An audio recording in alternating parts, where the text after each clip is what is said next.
एक गांव था, स्नेहपुर नाम का। वहाँ एक गरीब परिवार रहता था। उसे कोई बच्चा नहीं था। श्याम को बरसों बाद एक पुत्र की प्राप्ति हुआ और वो लोग एक पंडित से नामकरण कराने की बात कर रहे थे। तभी पंडित जी से पूछते हैं, बाबा, बरसों बाद हमें एक पुत्र की प्राप्ति हुआ है, तो आप ही इसका नामकरण कर दीजिए। तब बाबा बोलता है, हाँ बेटा, हाँ, क्यों नहीं।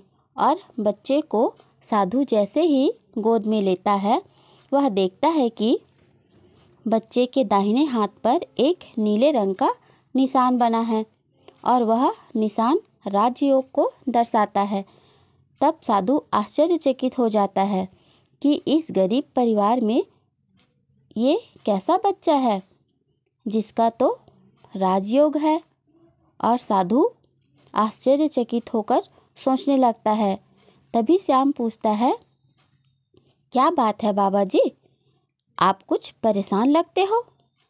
तब साधु कहता है, मैं तो परेशान नहीं हूँ बेटा, मैं तो बहुत खुश हूँ, क्योंकि तुम्हारा ये बेटा बहुत ही तकदीर वाला है। तुम्हारे बेटे का राजयोग लिखा है। श्याम सुनता है, हाँ बाबा, मैं कुछ समझा नहीं, आप ये क्या कहना चाहते हैं। बेटा, तुम्हारा ये पुत्र राजा बनेगा। 14 वर्ष की आयु में इस राज्य की राजकुमारी से इसका विवाह कर राजा बन जाएगा ये। बाबा जी, ये बात सुनकर तो मैं आश्चर्यचकित हो गया। हाँ बाबा जी, पर मैं बहुत खुश हूँ। इसी प्रकार दिन बीतते जाता है और समय निकलते जाता है। इधर राजा हिरण के पीछे भागते भागते कुछ दूर निकल जाता है। हिरण राजा के हाथ नहीं लगता। राजा कहता है, तेरा सत्यानाश हो, कितना दूर निकल आया हो। हिरण तो हाथ नहीं लगा, मुझे बहुत जोर से प्यास लगी। फिर एक गांव की ओर चल देता है। फिर चलते चलते उसी गांव में पहुंच जाते हैं जहां वो बच्चा पैदा हुआ था। एक बूढ़े आदमी से बोलता है, कृपया कर मुझे थोड़ा पानी पिला देंगे क्या। बूढ़ा आदमी कहता है, हाँ हाँ बेटा, क्यों नहीं, तुम यहीं रुको, मैं पानी लाता हूँ। और अंदर जाता है। फिर पानी का घड़ा लाके राजा को दे देता है। फिर वो राजा पानी पी लेता है। और वहीं पास कुछ लोग कहीं जा रहे थे। उसे देख राजा कहता है, आदमी से पूछता है, अरे बाबा, ये लोग कहाँ जा रहे हैं। अरे बेटा, ये सारे लोग श्याम के घर जा रहे हैं। उसके यहाँ एक बहुत ही तकदीर वाला बेटा पैदा हुआ है। उसकी भविष्यवाणी एक साधु बाबा ने किया है। राजा कहता है, क्या खास भविष्यवाणी की है कि वो सारे लोग उसे देखने जा रहे हैं। तब बूढ़ा कहता है, बेटा, जब श्याम का बेटा 14 वर्ष का हो जाएगा तो उसका विवाह इस राज्य के राजा की पुत्री के साथ होगा और वह इस राज्य का राजा बनेगा। उस बूढ़े आदमी की बातें सुनकर राजा को बहुत गुस्सा आया। किसी किसान का बेटा उसकी पुत्री से कैसे विवाह कर सकता है। अरे नहीं नहीं, मैं ऐसा कैसे होने दे सकता हूँ। और वह वहाँ से चले जाता है। और अगले ही दिन राजा भेष बदलकर उसी गांव की ओर पहुँचता है और एक आदमी से पूछता है, अरे भाई, यहाँ श्याम का घर कौन सा है। फिर वह आदमी कहता है, सीधे सीधे चले जाओ और गांव के आखिर में जो घर मिलेगा वहीं श्याम किसान का घर है। इतना सुनकर राजा वहाँ से चला जाता है। फिर वहाँ पहुँचकर, अरे अरे श्याम भाई, कहाँ हो, मैं तुमसे मिलने आया हूँ। फिर श्याम बाहर आता है और कहता है, आप कौन हैं। तब वह व्यक्ति कहता है, मैं सेठ करोड़ीमल हूँ, मैं हरियापुर से आया हूँ। मैंने सुना है आपका पुत्र बहुत किस्मत वाला है, उसका किस्मत में राजयोग लिखा है। तब श्याम कहता है, हाँ आपने सही सुना है। तब वह सेठ कहता है, मैं तुमसे कुछ कहना चाहता हूँ। तब श्याम कहता है, हाँ भाई हाँ, कहो ना, क्या बात है। तब सेठ करोड़ीमल जी कहते हैं, अरे भाई, आप अपना बच्चा मुझे दे दो, मैं इसके बदले में तुम्हें ढेर सारा धन दूंगा। तब श्याम की पत्नी रेखा कहती है, अरे सेठ जी, मैं अपना बच्चा आपको कैसे दे सकती हूँ? मैं नहीं दे सकती। तब सेठ जी कहते हैं, अरे भाई श्याम, इसमें ईश्वर की ही मर्जी है। आपका बच्चा का पालन पोषण अच्छे जगह में होगा। तुम सोचो, तुम एक मामूली किसान हो, तुम इसका पालन पोषण अच्छे से कर सकते हो? तब श्याम अपनी पत्नी को समझाते हुए कहता है, हाँ हाँ रेखा, हम इसका पालन पोषण ठीक से नहीं कर सकते, इसे भी ईश्वर की मर्जी होगी। तभी रेखा कहती है, हाँ पर एक शर्त है कि मेरा बेटा जब 14 वर्ष का होगा तब आप हमें इसे वापस कर देंगे।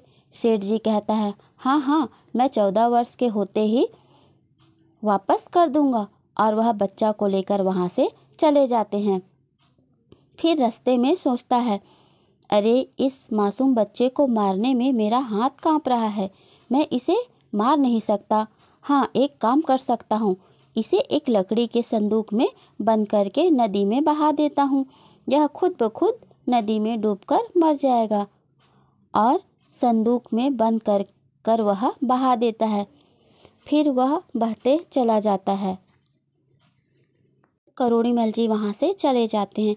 फिर वह संदूक बहते बहते कुछ दूर निकल जाता है और उसी नदी में भीमा सेठ सूर्य को जल अर्पित कर रहा होता है।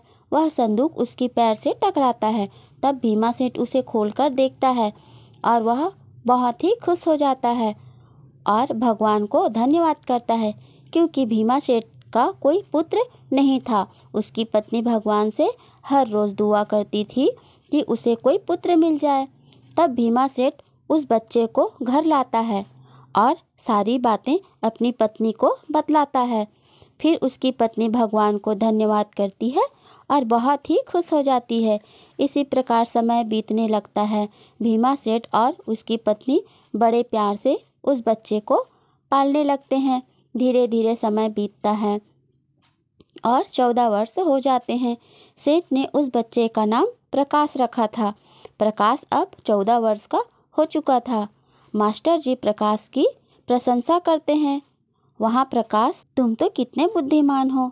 मास्टर जब प्रकाश की प्रशंसा कर रहे थे तभी वहाँ से राजा किसी काम से वहाँ से गुजर रहे थे। किसी दूसरे राज्य से कुछ काम से जा रहे थे। फिर वह राजा उस युवक को देखकर मन में ही उसकी प्रशंसा करते हैं, कितना सुंदर नवयुवक है बोलकर फिर पूछ ही लेते हैं, तुम किसके पुत्र हो? तुम बहुत ही बुद्धिमान हो बेटा। फिर प्रकाश जवाब देता है, मैं सेठ भीमा जी का बेटा हूँ। तब राजा कहता है, अच्छा बेटा, ठीक है, जाओ जाओ। और फिर राजा सेठ भीमा जी के पास जाता है और कहता है, सेठ जी, इतना सुंदर बेटा आपका। तब सेठ जी कहते हैं, यह मेरा बेटा नहीं है, मगर मैंने इसका पालन पोषण किया है तो यह मेरा ही बेटा हुआ। तब राजा पूछता है, आपका बेटा नहीं है तो किसका बेटा है? आपको कहाँ मिला? तभी सेठ भीमा जी राजा को सारी बातें बतलाता है। तब राजा समझ जाता है कि ये तो वही बच्चा है जिसे उसने एक संदूक में बंद करके नदी में बहा दिया था, वह भी 14 वर्ष पहले। राजा और सेठ की बातें चलती रहती है कि वहाँ तभी प्रकाश भी आ जाता है। तभी राजा कहता है, सेठ जी, मैं अपनी महारानी को एक पत्र लिखना चाहता हूँ और ये पत्र आपका बेटा महारानी तक पहुँचा देगा तो मैं आपको 100 सोने का मोहर दूंगा, अगर आपकी आज्ञा हो तो। तब प्रकाश कहता है, हाँ हाँ महाराज जी, क्यों नहीं, मैं पहुँचा दूंगा। फिर प्रकाश को पत्र दे देते हैं। तब प्रकाश जाने लगता है और जाते जाते थक जाता है। फिर जंगल में एक जगह आराम करने लगता है। वहीं एक झोपड़ी मिलता है तो वह वहीं अंदर चले जाता है। वहाँ एक बूढ़ी औरत रहती है।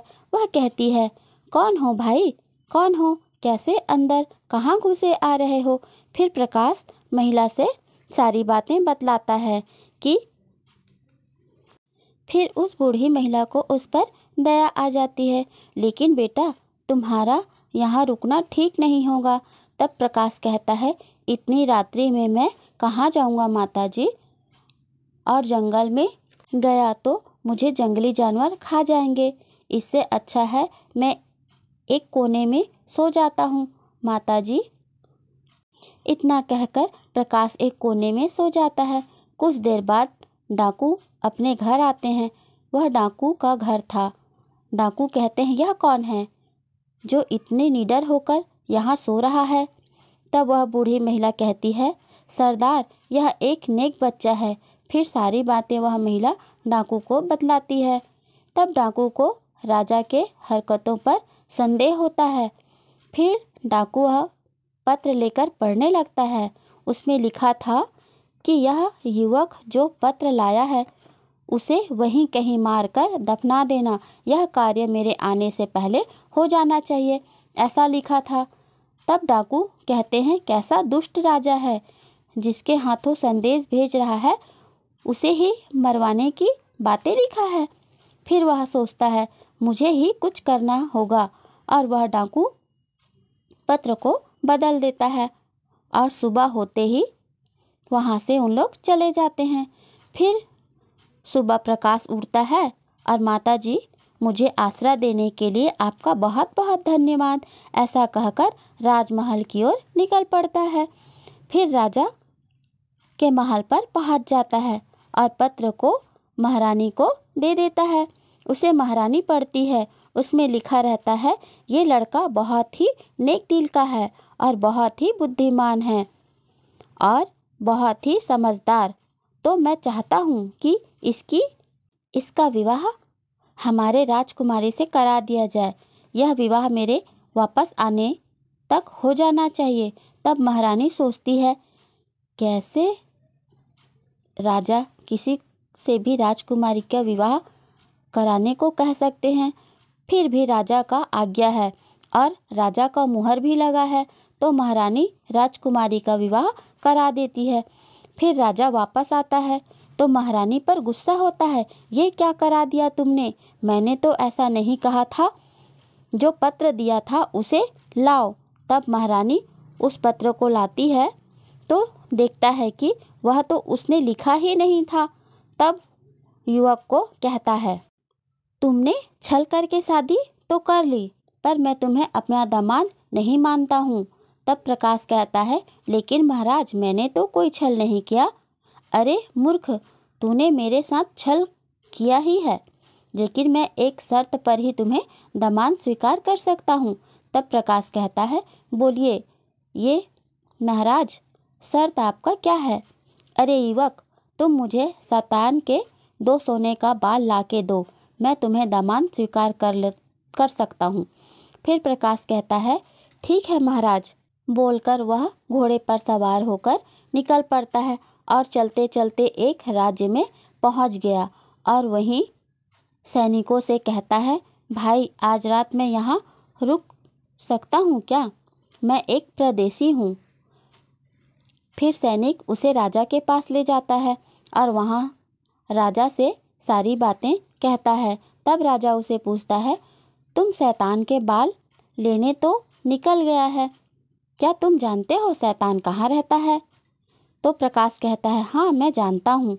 तब राजा उसे कहता है, जब तुम सब कुछ जानते हो तो क्या यह भी जानते हो कि हमारे राज्य का सबसे बड़ा कुआं कैसे सूख गया।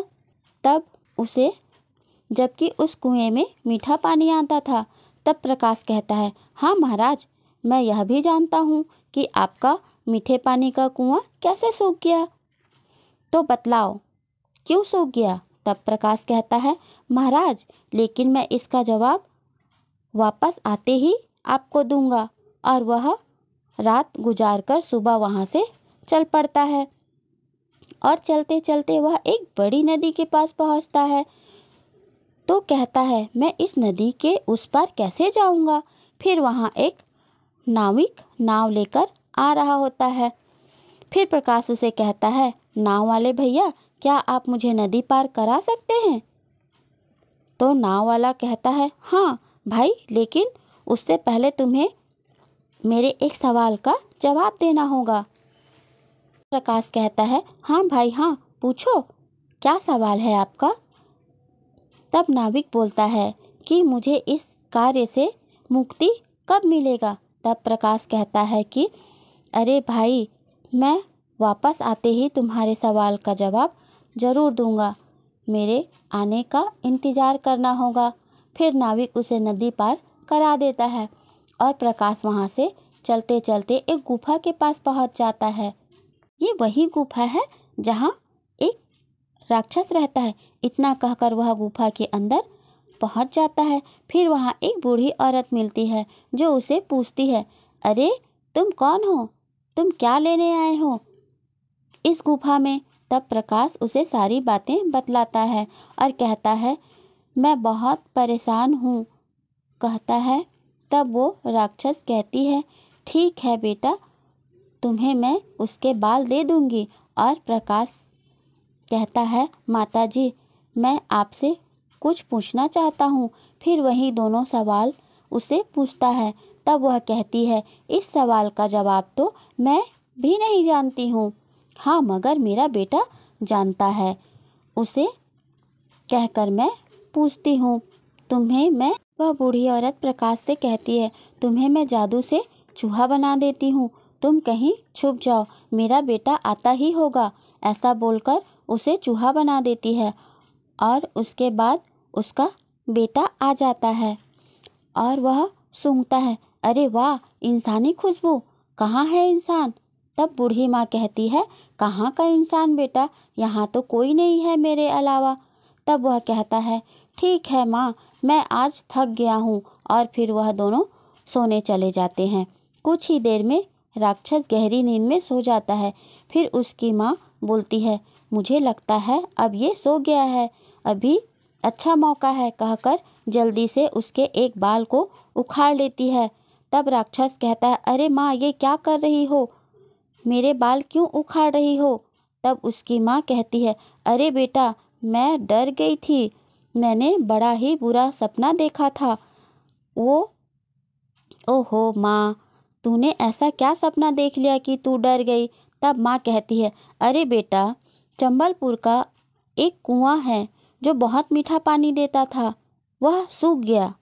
तब राक्षस कहता है, अरे माँ, तो इसमें कौन सी बड़ी बात हो गई, उस कुएं में एक बहुत बड़ा पत्थर पड़ा है और उस पत्थर के नीचे एक बड़ा सा मेढक है जो पानी निकलता है उसे बंद करके रखा है, उसे वहाँ से निकाल दिया जाएगा तो वह मीठा पानी से फिर भर जाएगा। इतना कहकर राक्षस फिर से सो जाता है। फिर थोड़ी देर बाद उसकी माँ फिर से उसके सोने के बाल को एक ताग उखाड़ देती है। तब वह राक्षस कहता है, अरे माँ, तूने तो मुझे मार ही डाला, अब क्या सपना देख लिया। तब उसकी माँ कहती है, अरे अब तो मैंने और भी बुरा सपना देखा। रुनझुन नदी का जो नाविक नाव चलाता है वह मुझसे पूछ रहा है कि मुझे इस काम से कब छुटकारा मिलेगा। अरे माँ, वह नाविक मूर्ख है, अगर वह अपना चप्पू किसी दूसरे आदमी को हाथ में थमा देगा तो वह नाविक उस कार्य से छुटकारा पा जाएगा। लेकिन माँ, अब तुम कोई दूसरा सपना मत देखना। इतना कहकर राक्षस फिर से सो जाता है। फिर वह डायन बूढ़ी माँ प्रकाश को फिर से इंसान बना देती है। बेटा, ये ले सोने के 2 बाल और तुम जल्दी से भाग जा, नहीं तो मेरा बेटा तुम्हें खा जाएगा। यह कहकर बाल दे देती है। फिर प्रकाश डायन का धन्यवाद करता है और वहाँ से निकल पड़ता है। फिर वह उसी नाविक के पास पहुँचता है। तब वह नाविक उसे नदी पार करा देता है। तब प्रकाश उसे कहता है, अरे भाई, जिस दिन कोई व्यक्ति तुम्हारे इस चप्पू को खुद अपने हाथ में लेकर चलाएगा उस दिन तुम्हें इस कार्य से मुक्ति मिल जाएगी। यह कहकर प्रकाश वहाँ से चला जाता है। फिर चलते चलते प्रकाश कुछ ही देर में चंबलपुर पहुँच जाता है, जहाँ उसे अपने दूसरे प्रश्न का जवाब देना होता है।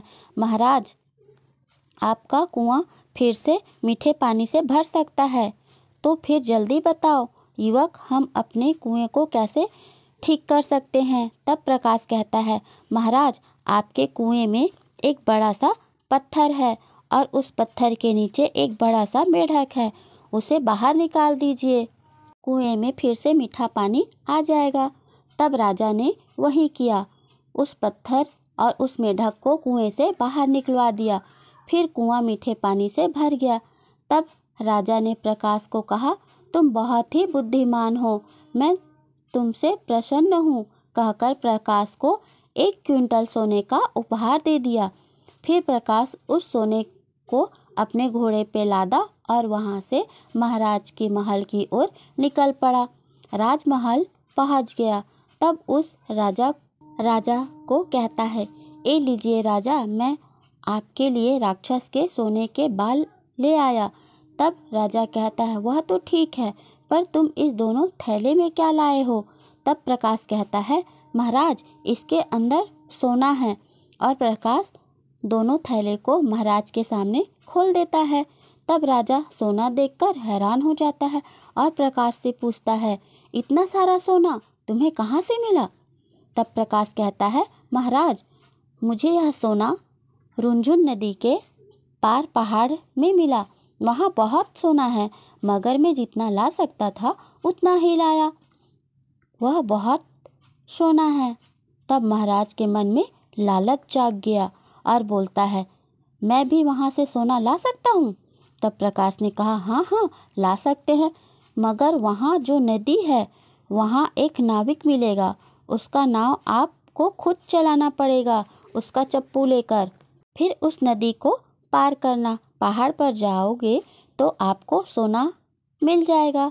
नाव को स्वयं चलाना, तभी सोना मिलेगा, वरना नहीं दिखेगा। इतना सुनते ही महाराज वहाँ के लिए निकल पड़ा और सीधा नाविक के पास पहुँचा। नाविक से नाव का चप्पू लेता है और वह स्वयं चलाने लगता है।